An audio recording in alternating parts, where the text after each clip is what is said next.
사람들은 누구나 할 수 있는 일에 의미를 두며 살아갑니다.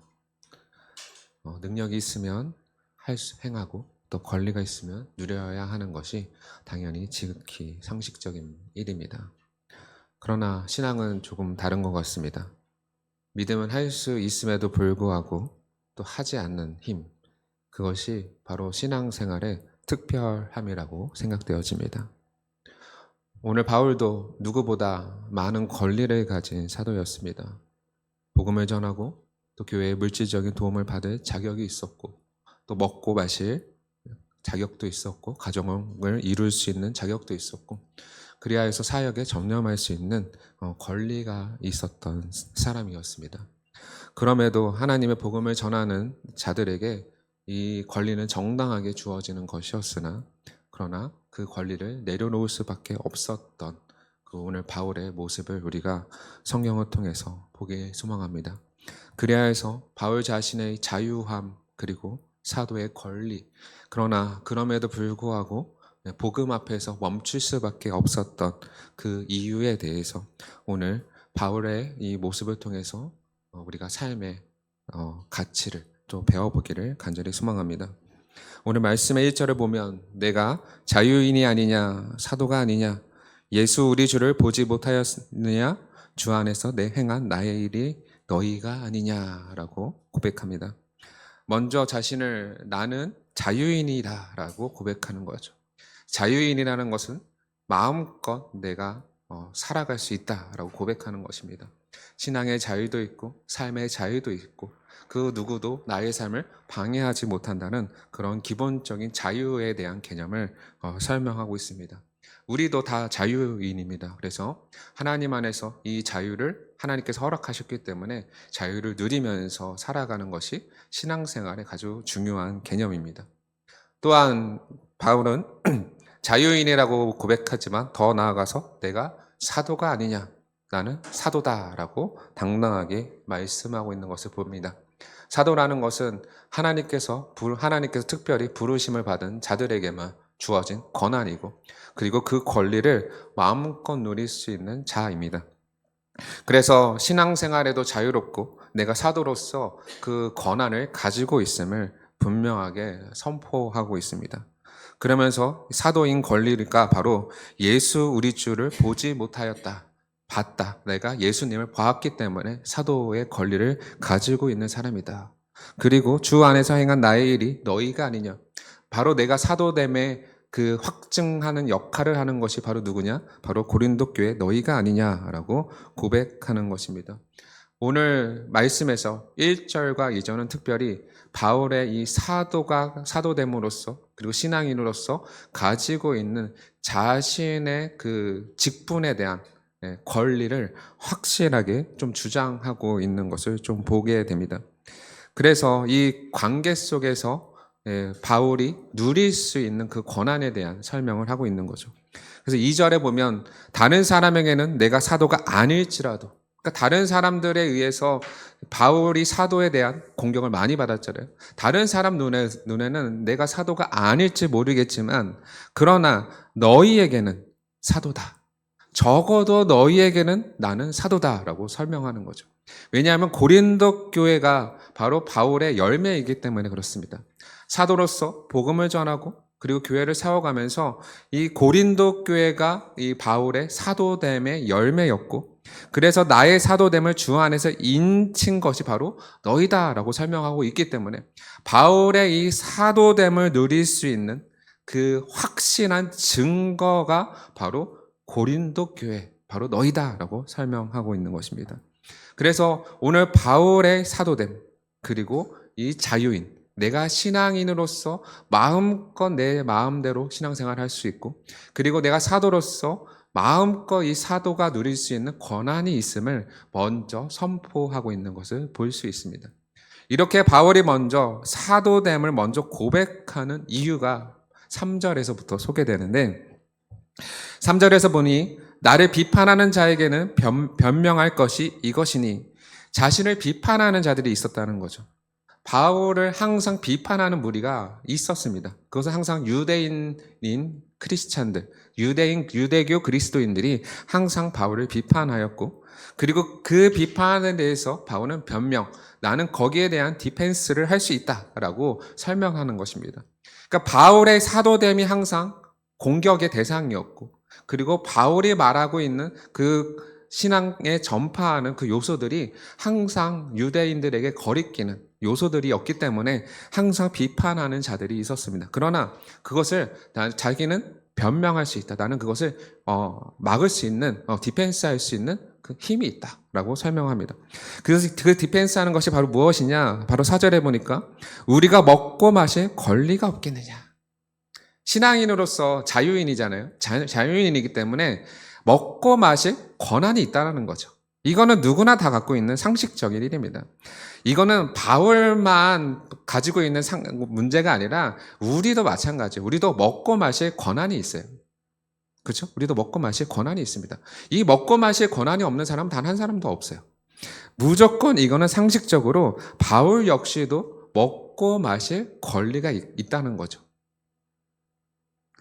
5절에 보니까 우리가 다른 사도들과 주의 형제들과 게바와 같이 믿음에 자매된 아내를 데리고 다닐 권리가 없겠느냐. 5절에서도 첫 번 4절에서는 자신의 자유인에 대한 고백이었다면 5절에서는 사도됨의 고백인데, 우리가 다른 사도들과 같이 주의 형제들과 게바와 같이, 사도들이죠. 사도들과 같이 믿음의 자매, 그 아내를 데리고 다닐 권리가 없겠느냐. 바울은 우리가 결혼 안 했다라고 우리가 알고 있잖아요. 그러니까 바울 역시도 그 결혼해서 아내를 함께 복음을 위해서 데리고 다닐 수 있는 권리가 있다라는 겁니다. 바울뿐만 아니라 함께한 바나바도 마찬가지죠. 그러니까 여기서 보면은 항상 사도들은 아내를 데리고 다녔다라는 것을 우리가 좀 볼 수 있어요. 그러니까 복음을 전할 때 목회자들이 항상 어딜 가든지 그 사모를 데리고 가는 것처럼 오늘 성경에서도 바울 역시도 그 사모를 데리고 갈 수 있는 권리가 있는 사람이다.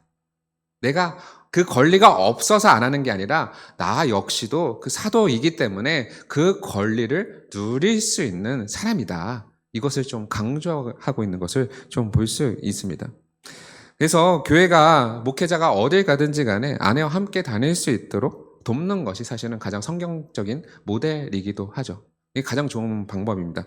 그래서 과거 교회에서는 그 목회 시험을 볼 때나 이제 그 담임 목사 청빙을 받을 때 이런 것들이 있습니다. 지금 사모가 일하고 있느냐? 일하지. 여기 담임 목사로 오면 일하면 안 된다. 이런 규정하는 교회들이 있거든요. 그런 것들이 왜 그러냐? 그것은 교회가 충분히 그 목회자를 지원할 수 있는 힘도 있고 그 목회자가 누려야 하는 사실은 권리이기도 하다는 거죠. 그 권리 안에서 사실 그 질문을 하는 겁니다. 힘들게 살아라라는 의미가 아니라, 힘들게 사모 일하지 말고 힘들게 살아라는 의미가 아니라, 목회자 하면 당연히 사모와 함께 그 사역을 함께 감당해라. 이 의미가 담겨 있는 것이 가장 성경적인 거죠. 근데 오늘날에는 이런 부분들이 많이 깨져 있긴 합니다. 왜냐하면 교회가 그만큼 목회자를 지원하지 못하고 있기 때문에 그런 현상들이 나타나는 거죠. 그래서 6절에 보면 어찌 나와 바나바만 일하지 아니할 권리가 없겠느냐라고 선언하죠. 그러니까 바나바와 바울 역시 사도잖아요. 사도이기 때문에 교회가 그 바나바와 바울을 지원해줘야 하는 게 당연한 원칙인 거예요. 원칙입니다. 그래서 나와 바나바만 일하지 아니할 거리. 그러니까 나도 일하지 않을 권리가 있는 사람이다. 이 얘기를 하는 겁니다. 그럼에도 우리는 바울이 일했다는 걸 알고 있죠. 천막을 만들어서 생계를 유지했다는 것을 우리는 좀 알고 있습니다. 왜 바울이 일하지 아니할 권리가 있음에도 불구하고 교회가 바울을 후원하고 지원해서 그가 생활이 어렵지 않고 사역에만 집중할 수 있도록 도와서 바울이 오직 하나님의 복음을 전하는 사역자로 섬길 수 있는 이 권리가 바울에게도 있다는 거죠. 있다는 겁니다. 그래서 여기서 말씀에도 우리가 보듯이 교회는 꼭 기억하십시오. 교회는 사역자가 생계 걱정하지 않고 사역에 몰두할 수 있도록 돕는 것이 교회의 역할이에요. 가장 중요한 역할입니다. 근데 이러한 역할을 하지 않는 것도 교회의 문제인 거죠. 그래서 과거엔 분명히 우리 총회 헌법에도 생활비를 지원한다. 생활비라는 명목으로 교회가 사역자에게 지원한다라고 써 있어요. 그런데 오늘날에는 좀 퇴색되어서 사례비를 준다고 하잖아요. 사례비. 사례비라는 거는 어느 일정한 금액을 줘도 상관이 없는 거예요. 그 사람 생활하고 상관없는 거거든요. 사례비이기 때문에. 그러나 오늘 성경에서도 분명하게 말씀하지만 생활비를 지원해서 생계를 걱정하지 않아서 일하지 아니할 권리를 누릴 수 있도록 사실은 교회가 이 일을 감당하는 것이 성경적인 거죠. 당연한 일입니다. 그리고 사역자는 그것을 누릴 권리가 있음이 분명합니다. 왜냐하면 오늘 사도가 오늘날의 이제 목회자라고 이제 볼 수 있으니까요. 그 권리에 따라서 우리는 목회자는 그 일하지 않을 권리가 있다는 것입니다. 그러나 7절에 보면 그 예를 들어서 좀 설명하고 있는데 누가 자기 비용으로 군복무를 하겠느냐? 당연한 거죠. 군복무를 할 때 나라를 위해서 봉사하고 있는데 누가 자기 돈을 내가면서 군인이 되겠어요? 나라가 군인으로 불렀기 때문에 월급도 주고 먹이고 재워주고 하는 거잖아요. 이게 지극히 상식적인 일이라는 거죠. 또 보십시오. 누가 포도를 심고 그 열매를 먹지 않겠느냐? 포도나무를 심었는데 누가 그 포도를 안 따먹겠어요? 당연한 거예요. 당연한 거라는 거죠. 누가 양떼를 기르고 그 양떼의 우유를 먹지 않겠느냐? 양떼를 길렀는데 그 우유를 안 먹는다? 이거 말이 안 되는 거죠. 그러니까 지극히 상식적으로 이 세 가지 예는 그냥 당연한 권리라는 거예요. 예를 들어서 군복무했을 때 국가가 월급 주는 거 당연한 권리로서 받아들이는 거죠. 내가 포도나무를 심었습니다. 포도의 열매를 먹는 것도 나의 당연한 권리인 거예요. 그리고 양떼를 길러서 양떼에서 나오는 그 우유를 먹는 것도 그 양떼를 기른 사람이 누릴 수 있는 당연한 권리라는 겁니다. 이 권리를 안 된다고 말할 수 있는 사람이 단 한 사람도 없다는 거죠. 지극히 상식적인 겁니다. 그런 것처럼 바울 역시도 사역자 역시도 교회가 그 비용을 지불하는 것에 있어서 그 누릴 수 있는 권리가 있다라는 것을 이 예를 통해서 설명해 주고 있는 겁니다. 당연하다는 거죠. 8절에 보니까 내가 사람의 예대로 이것을 말하느냐? 이것이 사람의 예처럼 보이느냐? 그러나 또 율법도 이것을 말하지 않느냐? 이거는 사람도 당연하게 상식적으로 누리는 권리이면서 성경에서도 똑같이 이러한 권리를 말씀하고 있다라고 설명하고 있는 거죠. 9절에 볼까요? 모세가 율법에 곡식을 밟아 떠는 소에게 망을 씌우지 말라 기록하였으니. 그러니까 율법에 의해서도 곡식을 밟아 떠는 소에게 망을 씌우지 말라고 가르칩니다. 왜 소에게 망을 씌우지 말라고 했냐면 밭을 갈잖아요. 그리고 곡식을 떠는 그 곡식을 할 때 소가에게 망을 씌우면 떨어진 곡식을 소가 먹을 수 없습니다.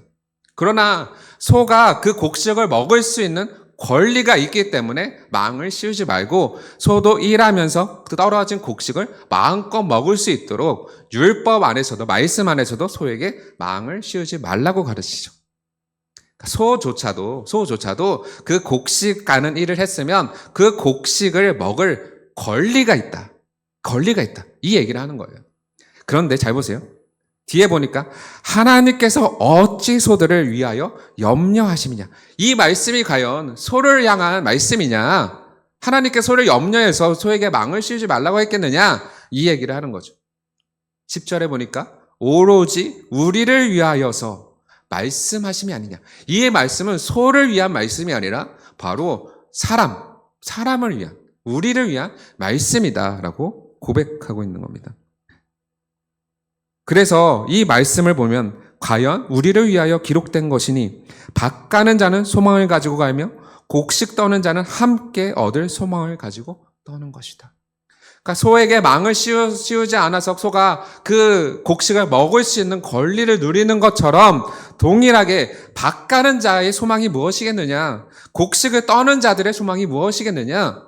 그것은 바로 물질적인 이득이죠. 밭을 갈았다라는 것은 그 밭을 갈아서 누릴 수 있는 그 소망, 그 곡식의 열매를 의미하는 거고요. 곡식을 떠는 것도 어떤 의미냐면 그 소망은 뭐냐면 곡식을 팔아서 남길 이득, 그것을 다 이야기하는 겁니다. 그러니까 소뿐만 아니라 곡식을 밭가는 자와 곡식을 떠는 자들에게도 소망이 있는데 그 소망은 그들이 일한 만큼에 대한 그 수고를 가져갈 권리가 있다. 권리가 있다. 이 얘기를 하고 있는 것입니다. 그러니까 마땅히 일한 자에 대한 권리라는 거죠. 그리고 그 직분자의 권리, 그 사람에 대한 권리는 누구나다. 이거는 성경 말씀일 뿐만 아니라 일반적인 세상 안에서도 동일하게 말하는 권리이면서 또 성경 안에서도 동일하게 이 권리에 대해서 말씀하고 있어요. 그러면서 11절에 확실하게 방점을 찍는데 우리가 너희에게 신령한 것을 뿌렸은즉 너희의 육적인 것을 거두기로 과다하겠느냐. 우리죠. 바울이 고린도 교회를 복음으로 구원했잖아요. 그리고 교회를 세웠잖아요. 신령한 것을 뿌렸기 때문에 너희에게 육적인 것, 사도로서 그 충분한 생활비를 받는 것에 대해서 그것을 과하다고 누가 말할 수 있겠느냐.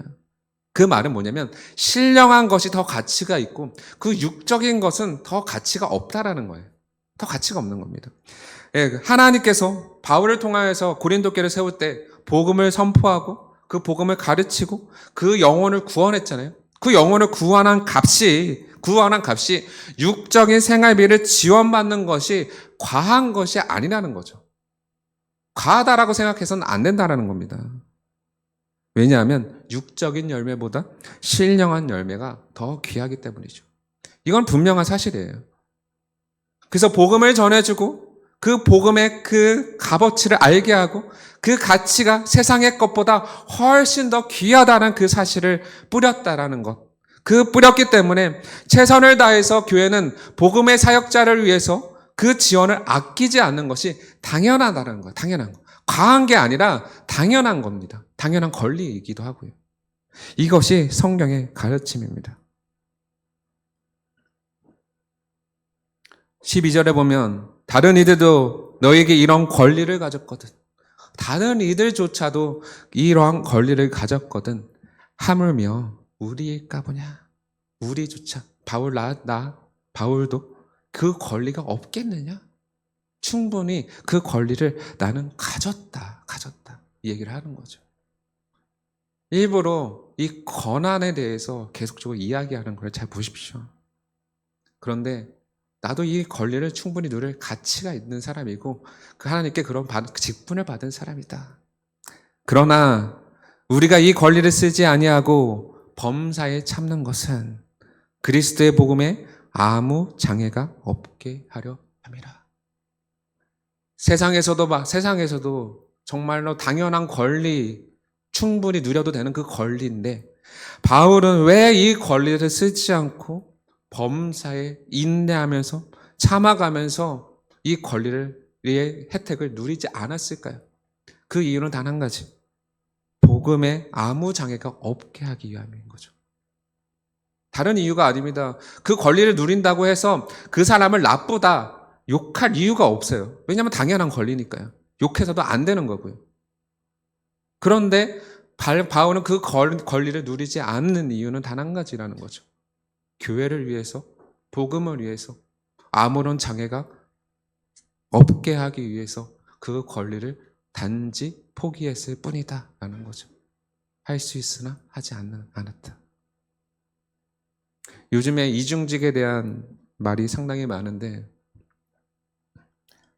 뭐 해도 되고 안 해도 되고 뭐 이런 얘기들이 많이 있습니다. 그러나 이중직의 핵심은 저는 이렇게 생각합니다. 돈이 아닙니다. 생계가 아닙니다. 이중직에도 핵심이 있는데 오늘 말씀처럼 복음에 아무 장애가 없게 해야 하는 것이 바로 핵심이죠. 이런 성경에서 나오는 이 정신을 우리가 배워야 합니다. 교회를 세우기 위해서 충분히 그 권리를 누릴 수 있지만 그러나 그 교회의 약함 때문에 그 권리를 포기한다. 이것이 바로 핵심이에요. 그러니까 이중직하는 거를 욕하는 게 아닙니다. 생계를 위해서 하는 게 문제인 거예요. 생계를 위해서 하는 게 아니라 복음의 장애가 되지 않게 하기 위해서, 교회가 충분히 그 역할을 감당하지 못하니까 교회의 약함 때문에 그것을 포기하고, 충분히 누릴 수 있는 권리가 있음에도 그 권리를 포기하고 교회를 세워가는 것에 앞장서기 때문에 이중직이라는 직분을 감당하죠. 어느 목회자가 이중직을 하고 싶겠습니까? 아무도 없죠. 아무도 없습니다. 다 사역하고 싶고 복음에 열정적으로 더 달려가고 싶습니다. 그런데 그러지 못하는 이유가 뭐냐면 바로 복음에 장애가 될까봐, 교회가 혹시나 나 때문에 무너질까봐, 그 이유 때문에 그 권리를 포기하는 거죠. 그 권리를 포기하는 겁니다. 일하는 목회자를 욕할 게 아니라 그 교회가 그 자기의 책임을 다하지 못한 거에 대한 우리의 반성이 있어야 되는 거죠, 사실은요. 그래서 생계를 목적으로 하는 이중직은 반대하지만 복음을 위한 이중직은 성경에서도 전폭으로 지원하는 개념임을 우리가 꼭 기억해야 합니다. 바울도 마찬가지입니다. 충분히 다른 사도들도 누렸고 결혼해서 아내도 데리고 다녔고 생활에 문제 없이 복음을 전하는 그 사도들이 얼마나 부러웠겠어요. 얼마나 부러웠겠어요. 그러나 자신이 그 권리를 누리면 혹시나 복음에 장애가 될까? 복음에 그 상처를 입혀서 복음이 퍼지는 것을 막힐까? 그러한 염려 때문에 자신이 힘들지만 범사에 인내하면서 참으면서 천막을 만들고 복음을 전한 것은 바로 복음에 아무런 장애가 되지 않게 하기 위함이다. 이 말씀을 우리가 마음에 새겨야 합니다. 우리가 모든 일을 할 때 가장 중요하게 생각해야 하는 점은 바로 이것입니다. 바로 그리스도의 복음에 장애가 되지 않게 하려는 신앙의 태도가 우리 안에 있어야 되죠. 무슨 일을 하든지 간에 복음에 장애가 되는 일을 해서는 안 됩니다. 왜냐하면 우리의 삶 자체가 바로 복음이기 때문에 그렇습니다. 취업을 하든지 공부를 하든지 일을 하든지 사람을 만나든지 우리가 무엇을 하든지 간에 우리가 꼭 기억해야 할 것은 바로 복음에 장애가 되지 않는 삶, 바로 복음을 위한 삶이 우리의 삶의 목적이 되어야 함을 분명히 기억하시고 이러한 삶을 살아가시는 여러분 되기를 간절히 소망합니다. 13절을 볼까요? 성전의 일을 하는 이들은 성전에서 나는 것을 먹으며 제단에서 섬기는 이들은 제단과 함께 나누는 것을 너희가 알지 못하느냐. 당연한 거예요. 구약에서 성전 일을 하는 사람들은 성전에서 나는 것을 먹는 거고요. 제단을 섬기는 자들은 제단과 함께 나누는 것이 구약에서 하나님께서 정하신 법이라는 겁니다. 레위인에게만 유일하게 기업을 주시지 않았어요. 12지파 중에 레위인만 기업을 안 줬단 말이죠. 왜 안 줬냐면 레위인의 기업은 바로 그 기업이 하나님이 되시기 때문이라는 걸 상징적으로 보여주는 겁니다. 그래서 성전을 봉사하는 일을 시키셨고 그 레위인이라는 그 특별한 직분을 통해서 하나님과 예배하고 하나님을 섬기는 그 길을 레위인을 통해서 여셨기 때문에 나머지 지파들은 레위인을 통해서 하나님을 만나고 예배할 수 있도록 그 길을 여셨기 때문에 레위인이 생계 걱정하지 않고 그러한 힘든 걱정 없이 충분히 지원해서 너희가 이 레위인이 딴 생각하지 않고 하나님만 섬길 수 있도록 복음을 전할 수 있도록 옆에서 도와주고 레위인은 예배와 교육하는 일에 전폭적으로 그 일을 할 수 있도록 그 일을 해야 한다. 이것이 구약에서 말하는 기본 개념입니다. 그래서 신약에서도 사도행전을 보면 말씀과 기도에 전무할 수 있도록 사도들이 옆에 집사들을 세우는 이유가 바로 이러한 이유죠. 왜요? 그러한 일 때문에 마음을 빼앗겨서 복음 전하는 일에 신경을 못 쓰게 되면 누가 손해이기 때문에? 교회가 손해를 보기 때문에 사도들이 말씀과 기도에 전무할 수 있도록 옆에서 돕는 집사들을 세우고 그리고 전폭적으로 지원할 수밖에 없었던 이유가 바로 이러한 이유입니다. 결국은 교회가 손해보거든요. 그러나 그럼에도 그것을 포기했던 바울의 모습은 14절의 말씀과 같습니다. 이와 같이 주께서도 복음을 전하는 자들이 복음으로 말미암아 살리라 명령하셨기 때문에 그렇습니다. 복음을 전하는 자는 복음으로 살아야 된다. 바로 이 복음을 위한 삶을 살아가기 때문에 자신이 누릴 수 있는 충분한 권한이 있음에도 불구하고 그 권리가 지극히 상식임에도 불구하고 그 권리를 포기하면서까지 복음을 위해서 살아갔던 이 복음의 사역자들을 여러분들이 꼭 기억하셨으면 좋겠습니다. 그것은 단순하게 목회자뿐만 아니라 더 나아가서 교회된 여러분이고 여러분의 삶 역시도 복음을 위한 삶으로서 여러분들이 그 삶을 살아야 합니다. 복음 전하는 자는 복음으로 말미암아 살아가라. 이것이 바로 오늘 우리에게 주시는 말씀입니다. 복음의 삶을 포기해서는 안 됩니다. 우리는 이 땅에 비록 어려움이 있더라도 이 땅의 것은 언젠간 다 없어질 것이고 우리는 하나님을 향해서 전진해서 그 고향, 본향으로 돌아갈 사람들이기 때문에 복음을 위해서 살아가는 그 소망이 우리 안에 있어야 할 줄을 믿습니다. 신앙의 성숙은 얼마나 많은 것을 할 수 있는가에 있지 않습니다. 복음을 위해 얼마나 많은 것을 하지 않는가에 있음을 오늘 말씀을 통해서 배우게 됩니다. 오늘 바울은 복음의 영광이 조금이라도 가려질까봐 그것이 두려워서 정말로 세상에서도 말하는 그 권리, 정말 상식적인 그 권리조차 내려놓았던 이 모습을 보게 됩니다. 이러한 부르심은 동일하게 우리에게도 존재합니다. 복음을 위해서, 교회를 위해서, 또 사랑하는 지체를 위해서, 내 형제를 위해서, 내 자유와 내 권리를 포기하는 것, 할 수 있지만 하지 않는 것, 그것이 바로 하나님 말씀에 대한 순종이자 사랑의 행위임을 기억하십시오. 나의 말과 행동이 혹여나 복음의 걸림돌이 되지 않을까 조심하는 것, 복음의 장애가 되지 않게 하려라 라는 이 바울의 고백, 그리고 오늘 이 말씀이 바로 저와 여러분의 고백이 되어서 할 수 있지만 하지 않습니다. 복음 때문에 포기하는 믿음,